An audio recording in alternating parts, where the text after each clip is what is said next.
Good evening students, आज हम बात करेंगे कक्षा 10 के विज्ञान के मॉडल पेपर नंबर फर्स्ट के बारे में कि ऐसे क्वेश्चन बोर्ड परीक्षा में अधिकतर पूछे जाते हैं। संभावित क्वेश्चन है परीक्षा के लिए उपयोगी क्वेश्चन से समावेश किया है। सिल्वर नाइट्रेट के विलयन में सोडियम क्लोराइड का विलयन मिलाने पर किस पदार्थ का श्वेत अवक्षेप बनता है? AgNO3 के विलयन में NaCl का विलयन मिलाने पर किस पदार्थ का श्वेत अवक्षेप बनता है? किस पदार्थ का श्वेत अवक्षेप बनता है? ऑप्शन ए है हमारे पास NaNO3, ब है AgCl, स है HCl और दो AgBr। इस क्वेश्चन में देखेंगे सिल्वर नाइट्रेट के विलयन में सॉल्यूशन कर रहे हैं हम इसका। AgNO3 होती है सिल्वर नाइट्रेट, इसमें हम NaCl मिलाएंगे तो विस्थापन विक्रिया के तहत, जैव विस्थापन विक्रिया के तहत ये सिल्वर है, ये नाइट्रेट का प्रतिस्थापन हो जाएगा। यहाँ से हमने देखा है कि पहला प्लस का होता है, दूसरा माइनस का होता है, पहला प्लस दूसरा माइनस। इन दोनों में जब रिएक्शन होती है, इधर वाला विस्थापन मेटल होता है, इधर होता है नॉन मेटल, धातु और अधातु। Ag आ जाएगा Cl के पास और Na आ जाएगा NO3, NaNO3। यहाँ पे सिल्वर क्लोराइड का श्वेत अवक्षेप प्राप्त होता है। इसका प्रकाशन प्राप्त होता है हमें सिल्वर क्लोराइड का, सिल्वर क्लोराइड का श्वेत अवक्षेप। हमारा ऑप्शन आ जाएगा यहाँ पे AgCl। सिल्वर नाइट्रेट के विलयन में सोडियम क्लोराइड गैस प्रवाहित करने पर सिल्वर क्लोराइड का श्वेत अवक्षेप प्राप्त होता है। ये सोडियम नाइट्रेट लवण है, हाइड्रोक्लोरिक अम्ल है, एक प्रकार का प्रबल अम्ल होता है। ये AgBr सिल्वर ब्रोमाइड, इसका प्रयोग श्वेत श्याम फोटोग्राफी में किया जाता है। नेक्स्ट क्वेश्चन है हमारा, चींटी के डंक में पाया जाने वाला अम्ल है। चींटी के डंक में पाया जाने वाला अम्ल है, पहला है मेथेनोइक अम्ल, दूसरा है एसिटिक अम्ल, तीसरा है साइट्रिक अम्ल, चौथा है लैक्टिक अम्ल।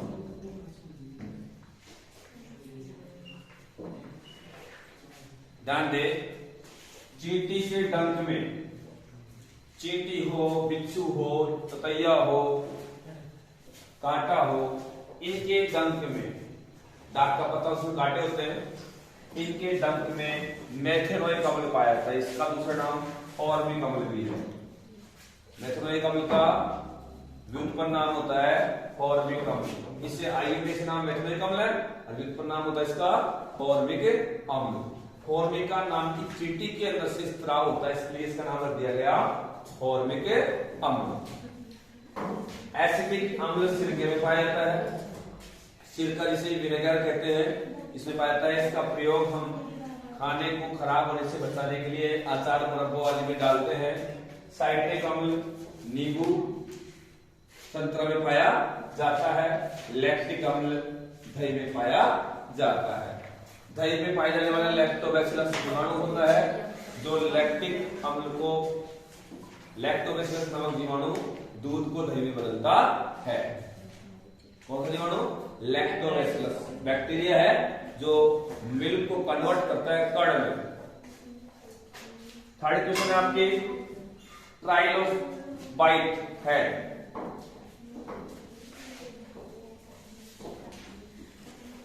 तीसरे नंबर का क्वेश्चन हमारे सामने आता है,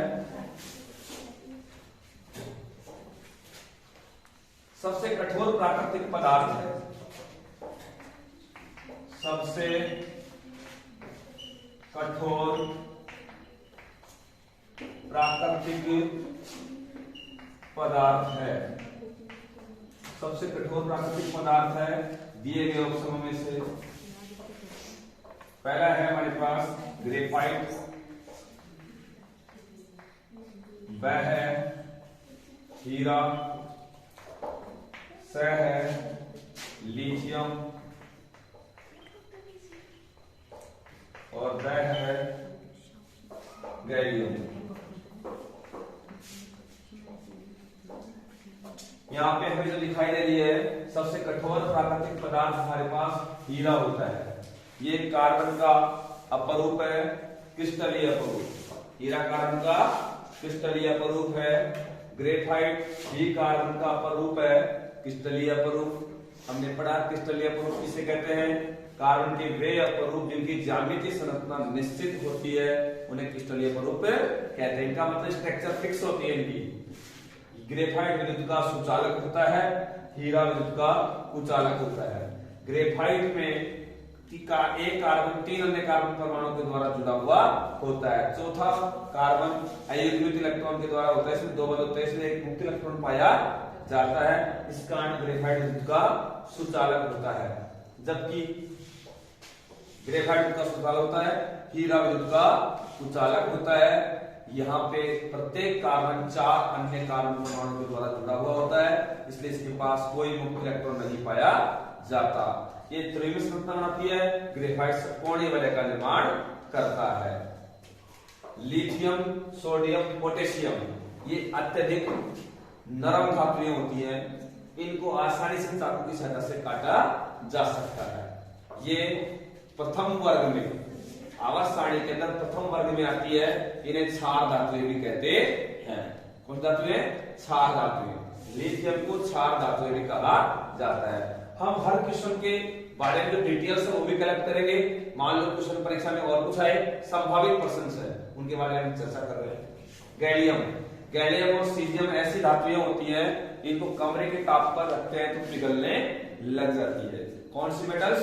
गैलियम और सीजियम ऐसी धातुएं कमरे के ताप पर इनको हथेली पे रखते हैं तो पिघलने लग जाती है रूम टेम्परेचर पे, बर्फ की तरह। कौन कौन सी धातुएं? गैलियम और सीजियम। हमने सबके बारे में चर्चा कर ली। ग्रेफाइट विद्युत का कुचालक एक प्रकार का क्या होता है? अधातु है, विद्युत का कुचालक होता है, इसमें मुक्त इलेक्ट्रॉन पाया जाता है इस कारण। ठीक है, इसकी सतह चिकनी होती है, इसमें षटकोणीय वलय होती है। हीरा विद्युत का ग्रेफाइट विद्युत का सुचालक होता है, मुक्त इलेक्ट्रॉन पाया जाता है इस कारण। हीरा विद्युत का कुचालक होता है, अत्यधिक कठोर होता है, इसमें त्रिविम संरचना होती है, इसकी षटकोणीय बनती है। लिथियम नरम धातु होती है, इसको चाकू की सहायता से आसानी से काटा जा सकता है। पांचवें पार्ट की बात करें तो लिथियम आवर्त सारणी में पहले वर्ग में आती है, इन्हें क्षार धातु भी कहा जाता है। ये एस ब्लॉक में पाई जाती है। ठीक है, इनकी संयोजकता +1 होती है। गैलियम और सीजियम दो ऐसी धातुएं हैं जो इनका गलनांक और घूर्णनांक अत्यधिक कम होता है, कमरे के ताप पर रखते हैं तो पिघलने लग जाती है। क्वेश्चन नंबर 4 है हमारा। इसमें शरीर में समन्वय किसके द्वारा होता है? शरीर में समन्वय किसके द्वारा होता है? शरीर में समन्वय किसके द्वारा होता है?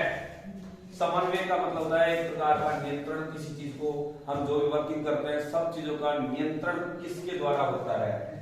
रुधिर, लिखेंगे ऑप्शन में हमारे पास रुधिर परिवहन तंत्र, रुधिर परिवहन तंत्र के द्वारा। ब है तंत्रिका तंत्र के द्वारा, तंत्रिका तंत्र। स है हमारे पास अंतःस्रावी तंत्र, अंतःस्रावी तंत्र। और द है तंत्रिका तंत्र एवं अंतःस्रावी तंत्र, तंत्रिका तंत्र एवं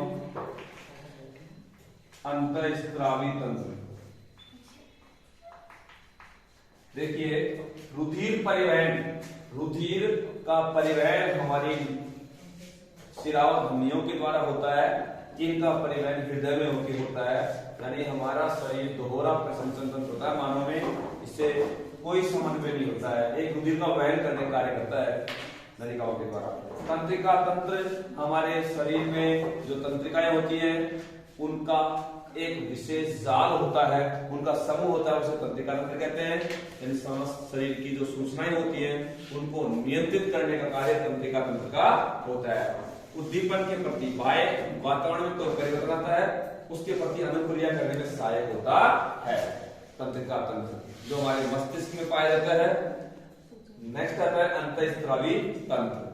नलिका विहीन ग्रंथियों के समूह को अंतःस्रावी ग्रंथियां कहते हैं। नलिका विहीन ग्रंथियों को अंतःस्रावी ग्रंथियां कहते हैं और अंतःस्रावी ग्रंथियों के समूह को अंतःस्रावी तंत्र कहते हैं। हमारे शरीर के समस्त कार्य को नियंत्रित करने के लिए तंत्रिका तंत्र असक्षम होता है। शरीर के समस्त कार्य को नियंत्रित करने के लिए तंत्रिका तंत्र असक्षम होता है। अतः अंतःस्रावी तंत्र इसका एक सहायक तंत्र होता है, जिसकी सहायता से शरीर के समस्त कार्यों का समन्वय किया जाता है। अर्थात समस्त कार्य तंत्रिका तंत्र संपन्न नहीं कर पाता है, उसकी सहायता के लिए एक अन्य तंत्र पाया जाता है शरीर में, वो कौन सा होता है? अंतःस्रावी तंत्र। ऐसे कहने के तौर पर समस्त कार्य नियंत्रित कार्य होते हमारे मस्तिष्क से, लेकिन सभी कार्य संपन्न नहीं हो पाते, उसका सहायक एक तंत्र होता है अंतःस्रावी तंत्र। अंतःस्रावी ग्रंथियों के द्वारा हार्मोनों का स्त्राव किया जाता है। विभिन्न प्रकार के हार्मोन होते हैं इन ग्रंथियों के द्वारा निकलते हैं, जिनके बारे में हमने पढ़ा। हार्मोन के बारे में भी, हार्मोन सबसे पहले हमारी पीयूष ग्रंथि होती है, उसे पिट्यूटाइन हार्मोन स्त्रावित होता है, इसे वृद्धि हार्मोन भी कहते हैं। पीयूष ग्रंथि को मास्टर ग्रंथि कहते हैं, ये समस्त ग्रंथियों का नियंत्रण करती है, इस कारण से मास्टर ग्रंथि कहते हैं। इसका आकार मटर के दाने के समान होता है, ये हमारे मस्तिष्क में कर्णपट्टी के थोड़े ऊपर पाई जाती है। पीयूष ग्रंथि का नियंत्रण करने वाली ग्रंथि होती है हाइपोथैलेमस ग्रंथि। इस ग्रंथि को मास्टर ग्रंथि भी कहा जाता है। इस ग्रंथि के द्वारा स्रावित हार्मोन मोचक हार्मोन होता है, जो पीयूष ग्रंथि के द्वारा हार्मोन को स्रावित करने के लिए प्रेरित करती है। उसके बाद हमारी थायराइड ग्रंथि होती है, जो हमारे गले में पाई जाती है, इसके द्वारा थायरॉक्सिन हार्मोन स्रावित होता है। यह हार्मोन विभिन्न प्रकार थायरॉक्सिन हार्मोन होता है। थायरॉक्सिन हार्मोन की कमी से हमारे गड़गंडी या घेंगा रोग होता है, इसे गाइटर रोग भी कहते हैं। भोजन में आयोडीन की कमी से, थायरॉक्सिन हार्मोन की कमी से आयोडीन की कमी हो जाती है। आग्नेयाशय ग्रंथि होती है, जो इंसुलिन और ग्लूकागोन हार्मोन का स्त्राव करती है। रक्त में शर्करा की मात्रा को नियंत्रित करने का कार्य होता है इंसुलिन हार्मोन का। ग्लूकागोन हार्मोन हमारे पास होता है, जो रक्त में ग्लूकोज की मात्रा को बढ़ाता है। अगर कोई व्यक्ति मधुमेह रोग से पीड़ित है, मधुमेह रोग, तो वह व्यक्ति को इंसुलिन के टीके लगाए जाते हैं। तो कुछ प्रमुख अंतःस्रावी ग्रंथि के बारे में मैंने वर्णन कर दिया है। एक अन्य ग्रंथि होती है एड्रिनल ग्रंथि, इसे अधिवृक्क ग्रंथि भी कहते हैं। इस ग्रंथि से स्रावित होने वाला हार्मोन करो या मरो हार्मोन भी कहलाता है। यह आपातकालीन स्थिति के अंदर स्रावित होता है। 3R इसमें सुना होगा, फियर, फाइट और फ्लाइट, डर, भय, उत्तेजना, क्रोध आदि के समय हार्मोन स्रावित होता है। Adrenaline hormone. एक हार्मोन जनन हार्मोन होता है, जो हार्मोन होता है हमारे जनन हार्मोन में मादा के द्वारा स्रावित हार्मोन होता है प्रोजेस्टेरोन हार्मोन, और नर द्वारा स्रावित हार्मोन होता है टेस्टोस्टेरोन हार्मोन। ये नर और मादा की गौण लैंगिक लक्षणों के लिए उत्तरदायी होते हैं। आग्नेयाशय ग्रंथि को मिश्रित ग्रंथि भी कहते हैं, क्योंकि यह ग्रंथि हार्मोन स्रावित करने के साथ साथ विविध प्रकार के पाचक रसों का स्राव भी करती है। हमने इस कृष्णों के बारे में आने वाली सभी महत्वपूर्ण चर्चाओं को भी कर लिया है। शरीर में समन्वय का कार्य करता है तंत्रिका तंत्र और अंतःस्रावी तंत्र। क्वेश्चन नंबर 5 आता है हमारे पास, ट्राइलोबाइट है।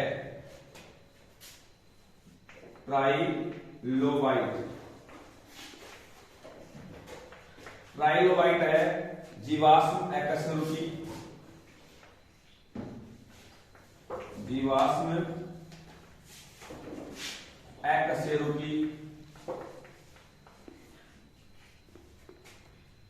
जीवाश्म पेड़ का तना,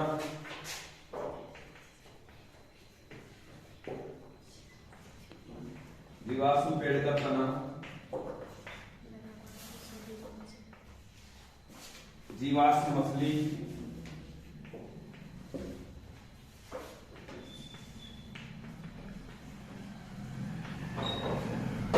जीवाश्म डायनासोर।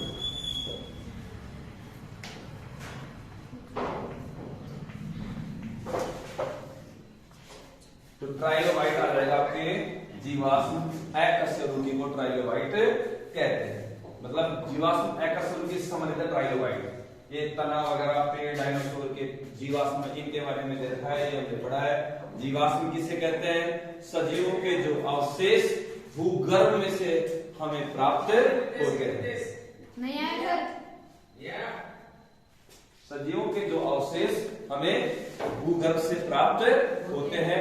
जो प्राचीन समय में पृथ्वी की क्या होती, उथल पुथल, उस समय ये जीव और जंतु के पेड़ पौधों के अवशेष भूगर्भ के अंदर दब जाते हैं, जो अत्यधिक ताप व दाब के कारण जीवाश्म में परिवर्तित हो जाते हैं। जब हम किसी चीज की खुदाई करते हैं तो ये खनन के रूप में, खनिज के रूप में भी प्राप्त हो जाते हैं। पेट्रोलियम गैस, कोयला, ये सभी जीवाश्म ईंधन ही होते हैं एक प्रकार के।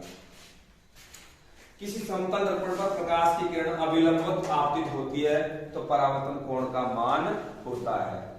समतल दर्पण कोई प्रकाश किरण सीधी आ रही है, अभिलंबवत मतलब बिल्कुल सीधी, तो परावर्तन कोण का मान 0 डिग्री होता है। क्वेश्चन नंबर 6 है आपके पास, समतल दर्पण। समतल दर्पण पर कोई प्रकाश किरण, समतल दर्पण पर कोई प्रकाश किरण अभिलंबवत आपतित होती है। अभिलंबवत आपतित होती है तो प्रतिबिंब बनता है। आपतन परावर्तन कोण का मान है, परावर्तन कोण का मान है। देखिए ये समतल दर्पण है, इस पे अगर कोई प्रकाश किरण सीधी आएगी अभिलंब,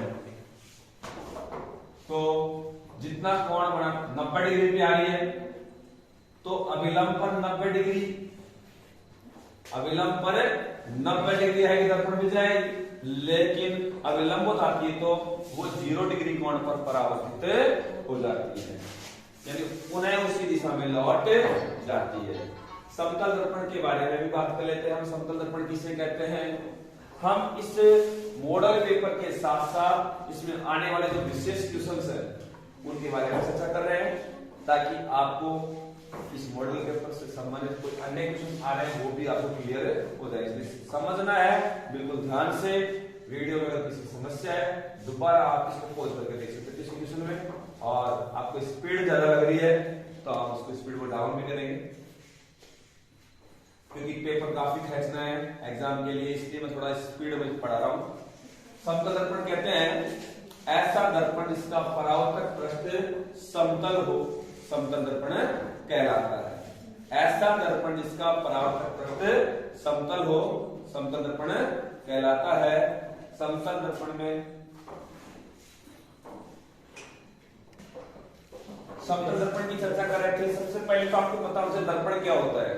दर्पण एक कांच की पट्टी होती है, उसके दो सिरे होते हैं चमकदार। कांच की एक पट्टी के एक सतह पर पॉलिश करने पर बनी वस्तु दर्पण कहलाती है। कांच की एक सतह पर पॉलिश करने पर बनी वस्तु दर्पण कहलाती है। दर्पण पर हम रजत पॉलिश पारे का पानी चढ़ाते हैं। दर्पण पर हम रजत पॉलिश से पारे आदि का पानी को चढ़ाया जाता है, तो वह सतह से पॉलिश करने पर दर्पण की एक सतह परावर्तक का कार्य करती है।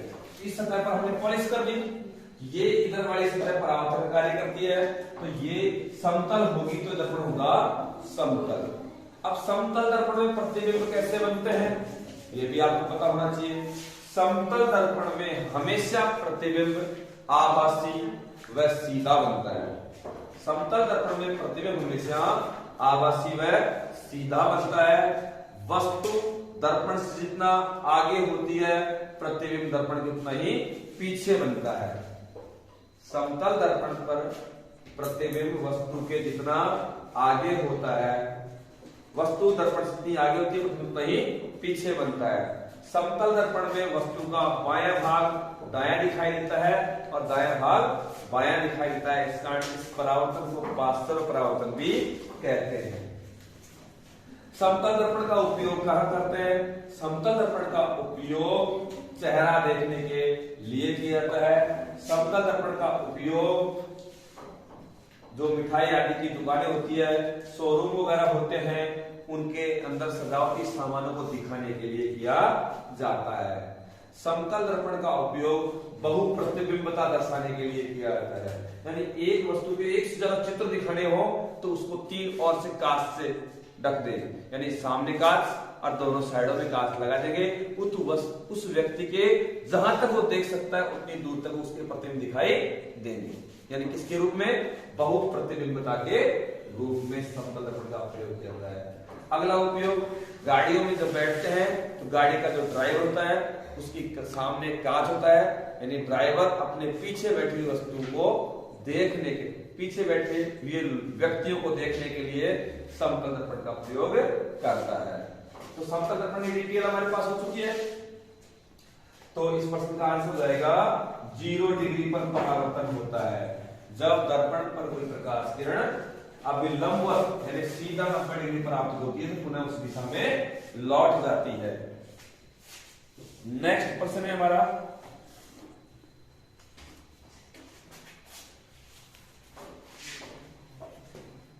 मानव में निषेचन की क्रिया कहां संपन्न होती है?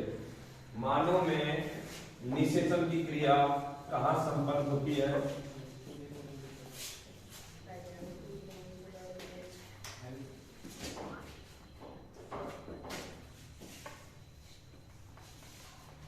मानव में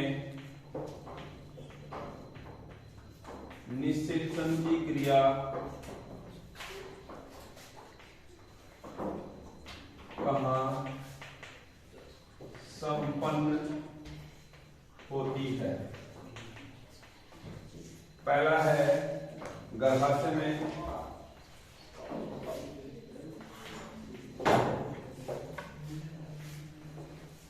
दूसरा है अंडाशय में, तीसरा है वृषण में और चौथा है अंडवाहिनी।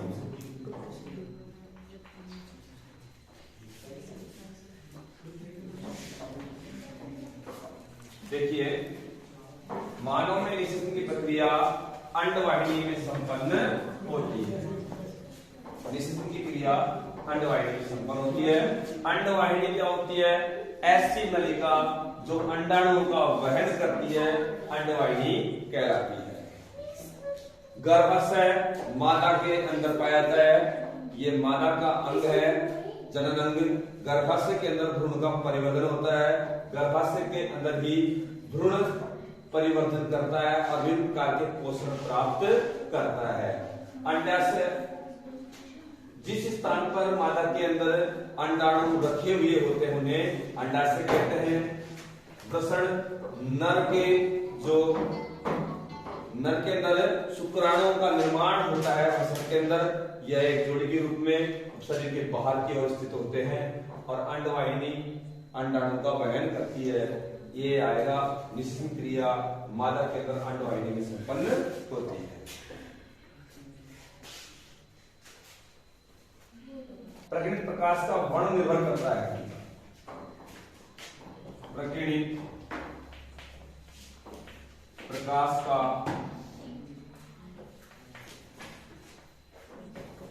वर्ण निर्भर करता है। प्रकीर्णित प्रकाश का वर्ण निर्भर करता है। प्रकीर्णित प्रकाश की आवृत्ति पर, प्रकाश की आवृत्ति पर, प्रकाश तरंगदैर्घ्य पर, प्रकाश तरंग दैर्घ्य,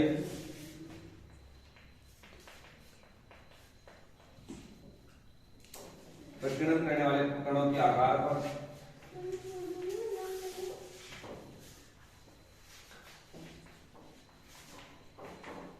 कणों के आकार पर,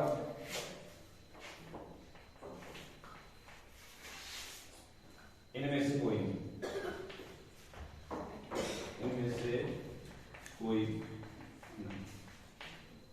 प्रकीर्णित प्रकाश का वर्ण यानी जब श्वेत प्रकाश को प्रिज्म से गुजारते हैं तो प्रकाश 7 रंगों में विभक्त हो जाता है। इस क्रिया को वर्ण विक्षेपण कहते हैं। जब प्रकाश फैलता है तो प्रकाश का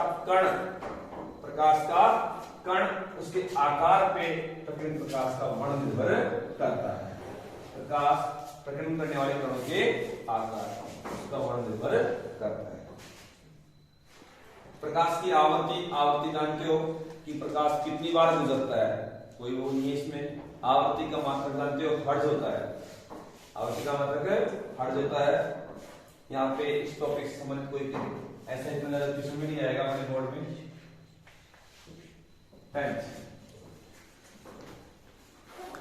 विद्युत धारा का तापीय प्रभाव उपयोग किसमें नहीं होता है? विद्युत धारा का तापीय प्रभाव, विद्युत धारा का तापीय प्रभाव का उपयोग नहीं होता है। किसमें नहीं होता है? पहला आता है विद्युत हीटर,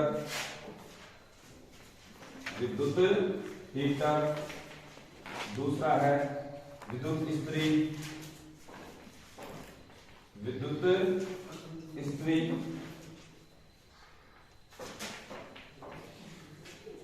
विद्युत बल्ब,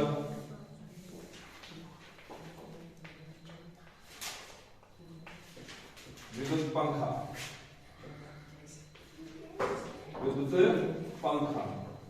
इनमें से विद्युत धारा का तापीय प्रभाव हीटर में भी ताप काम आता है, यानी हीटर भी विद्युत धारा के तापन के नियम पर आधारित युक्ति है। जूल का तापन नियम के नाम से पढ़ा होगा हमने। विद्युत इस्त्री भी विद्युत के प्रभाव पर आधारित होती है, ऊष्मा के प्रभाव पर। विद्युत बल्ब भी ऊष्मा के प्रभाव पर।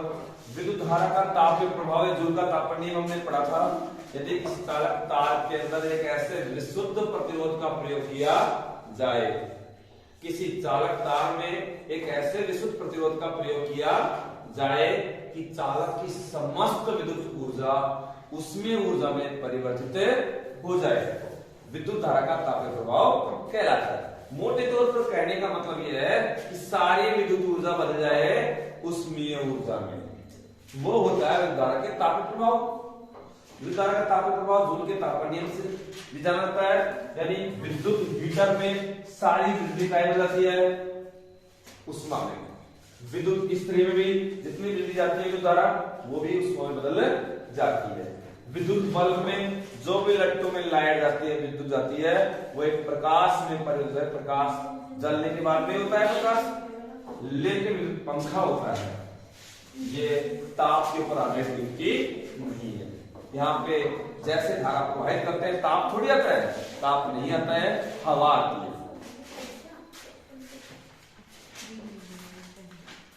धूप में रखे सौर सेल कितनी विद्युत उत्पन्न करते हैं? धूप में रखे सौर सेल 0.7। बताएंगे इसका आंसर।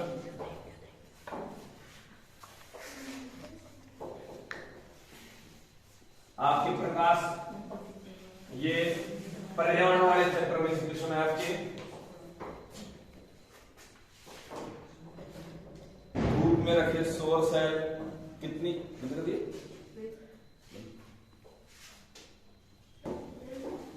धूप में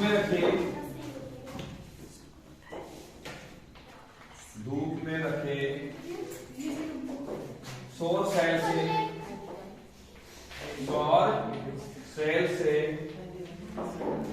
कितनी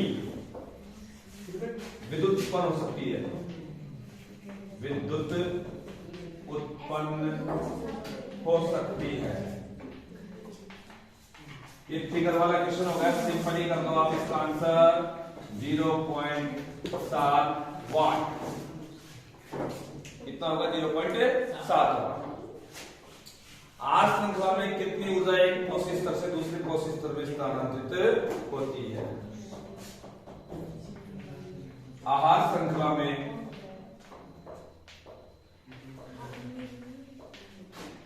कितनी ऊर्जा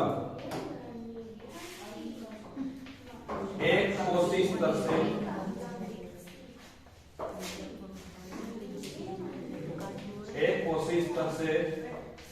दूसरे कोषीय स्तर में स्थानांतरित होती है? आहार श्रृंखला होती है, सूर्य से ऊर्जा मिलती है। कहां से ऊर्जा मिलती है? सूर्य से। सूर्य का ऊर्जा का 10% हिस्सा पेड़ पौधे लेते हैं। पेड़ पौधों की जो ऊर्जा आती है उसका 10% उसको ग्रहण करने वाले जो प्राथमिक उपभोक्ता होते हैं, पेड़ पौधों को ग्रहण करने वाले, यानी कि सबकोषीय जीव। यानी कि एक कोषीय स्तर से कितने परसेंट जाती है ऊर्जा दूसरे में? 10%। इसका आंसर रहेगा हमारे पास 10%। एक कोषीय स्तर से दूसरे कोषीय स्तर में ऊर्जा का स्थानांतरण 10% होता है। कुल कौन से प्रदेश की नहर सिंचाई प्रणाली है? कुल कौन से प्रदेश की नहर सिंचाई प्रणाली है? इसका आंसर रहेगा आपके, इसमें देखिए राजस्थान, मध्य प्रदेश, हिमाचल प्रदेश, पंजाब। यहां रहेगा आपके पास हिमाचल प्रदेश।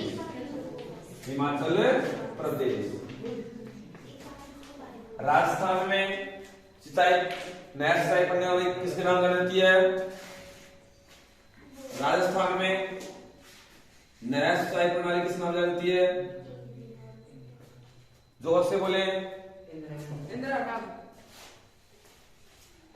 कौन से नाम से जानी जाती है? कुल कौन से प्रदेश की नहर सिंचाई प्रणाली है? राजस्थान की नहीं है, हिमाचल की है।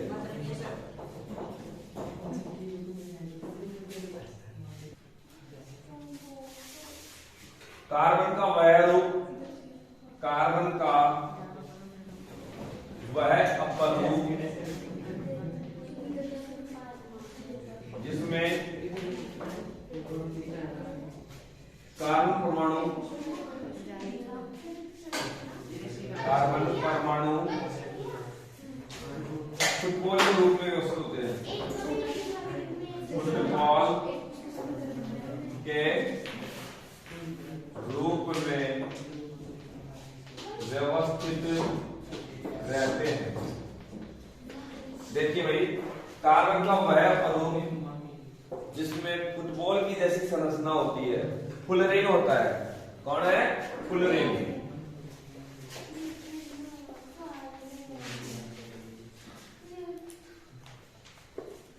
फुलरिन की संरचना फुटबॉल जैसी होती है। इसकी खोज बकमिंस्टर फुलर ने की थी। ये एक अमेरिका का वास्तुकार था। इसमें C60 सबसे स्थायी फुलरिन है। C60 इसका उपयोग आणविक बेरिंग आदि बनाने में किया जाता है। फुलरिन कार्बन का क्रिस्टलीय अपरूप है। अपरूप किसे कहते हैं?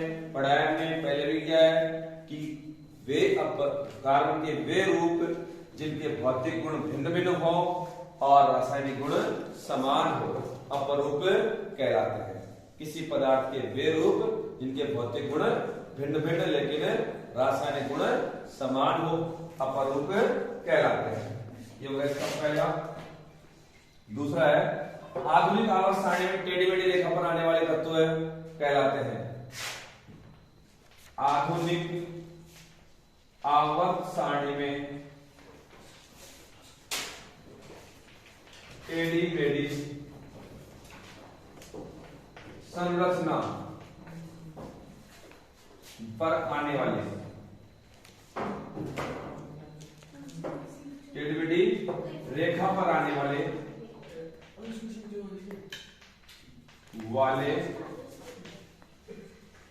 तत्व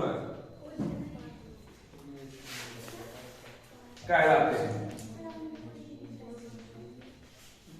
या जाएगा इसमें उपधातु। उपधातु आधुनिक आवर्त सारणी में जो टेढ़ी मेढ़ी लाइन आती है उस पर आने वाले तत्व को उपधातु कहते हैं। उपधातु किसे कहते हैं? जिन तत्वों में धातु और अधातु दोनों के गुणधर्म पाए जाते हैं उन्हें उपधातु कहते हैं। जो आपकी श्रृंखला है आवर्त सारणी में, आधुनिक आवर्त सारणी में 50 सीढ़ीनुमा लाइन रखी है। Boron, silicon, germanium, arsenic, antimony, bismuth, tellurium, ये आपकी उपधातुएं होती हैं। ये आवर्त सारणी में टेढ़ी मेढ़ी रेखा पर आते हैं। पेप्सिन पाचक एंजाइम है जो प्रोटीन का पाचन करता है। प्रोटीन का पेप्सिन प्रोटीन का पाचन करता है। पेप्सिन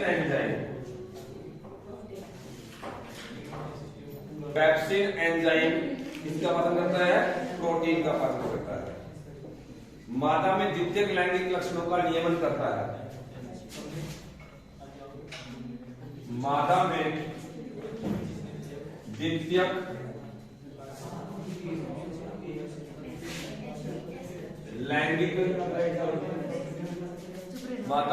लैंगिक लक्षणों का नियंत्रण करता है।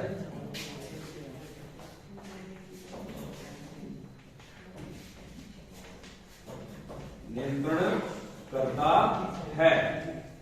एस्ट्रोजन हार्मोन मादा में दो प्रकार के लैंगिक हार्मोन पाए जाते हैं, एस्ट्रोजन एवं प्रोजेस्टेरोन हार्मोन। एस्ट्रोजन हार्मोन होता है जो द्वितीयक लैंगिक लक्षणों के लिए द्वितीयक लैंगिक लक्षणों का नियमन या नियंत्रण करता है। पांचवा क्वेश्चन है आपके, ये अमीटर का चित्र, ये चित्र किसका है? ये दिया गया चित्र अमीटर का है। ये धारा का मापन करता है। इसे विद्युत परिपथ में श्रेणी क्रम में संयोजित किया जाता है। वह युक्ति जिसके द्वारा विद्युत धारा की प्रवाह को उल्टा कर दिया जाता है वह द्विध्रुव परिवर्तक कहलाती है। वह युक्ति जिसके द्वारा धारा के प्रवाह की दिशा बदल दी जाती है उसे द्विध्रुव परिवर्तक कहते हैं। आज के लिए इतना ही करते हैं, मिलते हैं अगले वीडियो में।